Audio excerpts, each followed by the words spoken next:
going on, guys? Wanted to jump on here and cover one of the fundamentals of pistol shooting outside of trigger and sights, which is grip.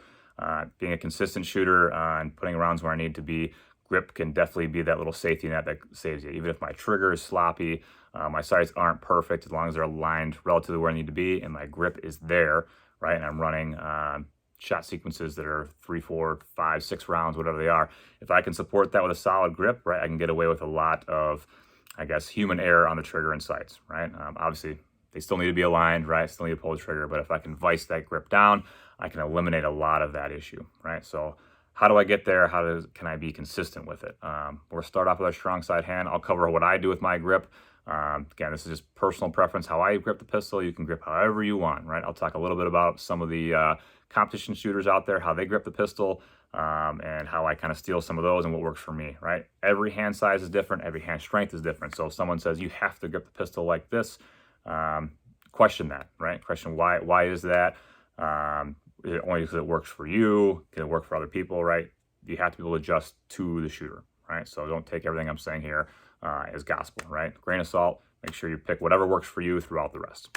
So stuff that stays pretty consistent for shooters all around is getting high on the gun, right? So strong side hand first. I want to make sure I'm getting as high on this pistol grip and beaver tail as I possibly can, not leaving any gap. Why do we not want to leave gap? If I leave gap right here, under recoil, what's this gun doing, right? Violent explosion going on in here when the round is fired. So all this inertia is driving back, all right? The least leverage point that I have, so if I'm low on the gun like this, right, all that inertia is driving back, and the path of least resistance is what? Going straight back, which is driving my sights back and forth, just like so, right? So if I can get higher on the gun, right, take away all that space as the gun cycles, right, I'm able to control that better. So I want to be as high as possible on the gun as I can. Same thing with my thumb placement. I'll switch around so you can see it, right? If I have my thumb down, right, I create a little bit of gap here. I'll adjust it in a second so you can see it from the rear, but you guys can kind of see it from there, right? I am causing a little bit of gap there that I don't want to have.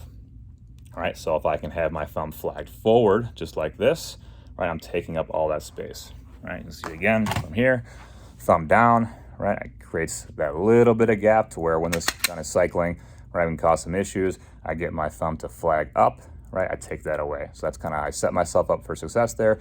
Same thing with that thumb. If I have it down like this, right, I'm kind of screwing over my support side hand because I'm missing leverage points in the gun. You see all that gap? No bueno, right? So I want to have my thumb nice and high to when my support side hand comes in, which I'll talk about in a second, I can fit in there nice and tight.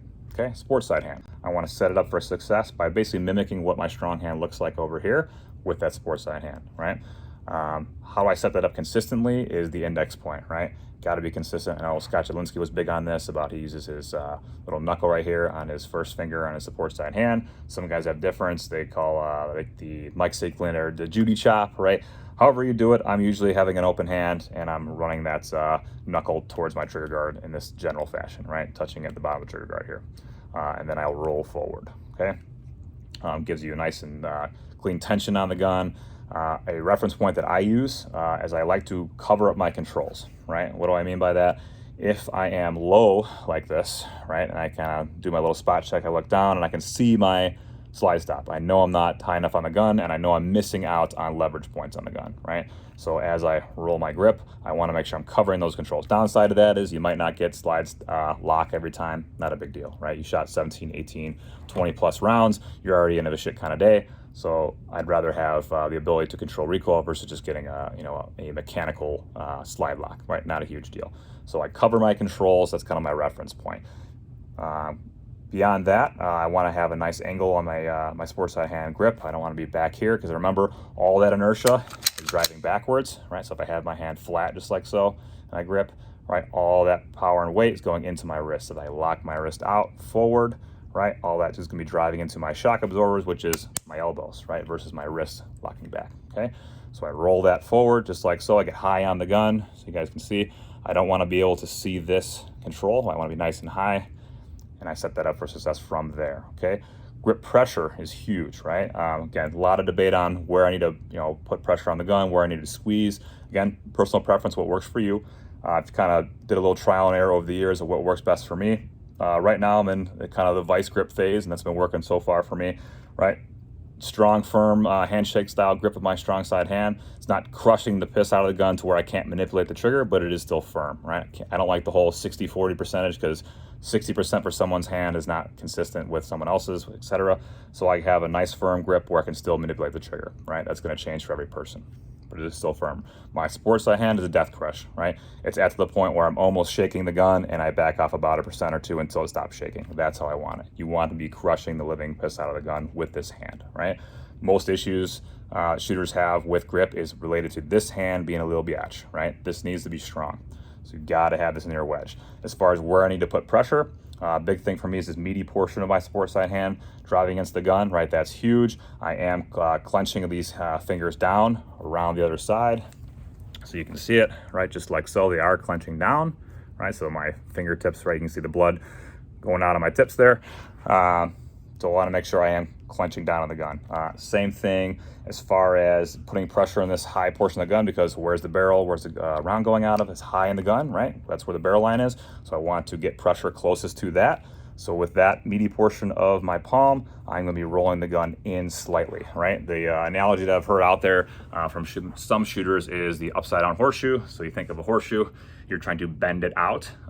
So I like that analogy, or that little thing to focus on. So when I do grip, right, so you can kind of see it, I am slightly rolling in. So you kind of notice my elbows as that happens. I will flex slightly out because I'm putting pressure right over here of these two big meaty portions of my hand and rolling in, right? Not so much where I lose pinky pressure and my grip of my pinky, so I still want to focus on that.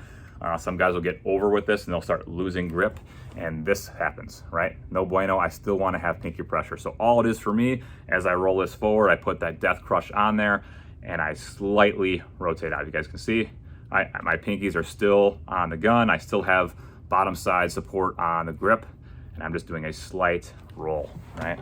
Just a little bit of flex. That's it, right? From there, I keep that consistent, right? If you change your grip pressure, if you're changing where your hands are on the gun mid-string of fire, we're gonna have issues. So as I build my grip, right, once I go out to present, that's when I lock my grip in and pick up my sights and keep it consistent throughout, right? Once you see this hand start slipping, we need to adjust, right? Sometimes that's gun related, right? Stippling is always a huge thing. Stock grips are not the best, so make sure you are adjusting accordingly if you need to put stippling on there, grip tape, whatever, so you can get leverage on the gun. So key points: getting high as possible on the gun, right? Leaving space for sports side hand, locking that grip in there, and keeping a consistent pressure throughout, right? And again, little vice grip all around the gun. That's where my pressure is. It's squeezing all fingers here. All portions of my meaty part of my hands are rolling in, and a slight roll inward, just like I'm bending a horseshoe outward, upside down horseshoe outside, just like so. All right, hope that helps. That's how I grip the pistol. Again, there's plenty of people out there that do it differently and do it successful for them. Talk to them, look online, talk to good shooters out there, pick their brains and see what works for them. But that's how I grip the pistol. It's helped me be pretty consistent. Not the best shooter out there by any means, right? But that's where I'm at. And like I said, over the years, you'll tweak it, small little pieces here and there, to make your grip more efficient and increase your performance. So hope that helps. Take care, guys.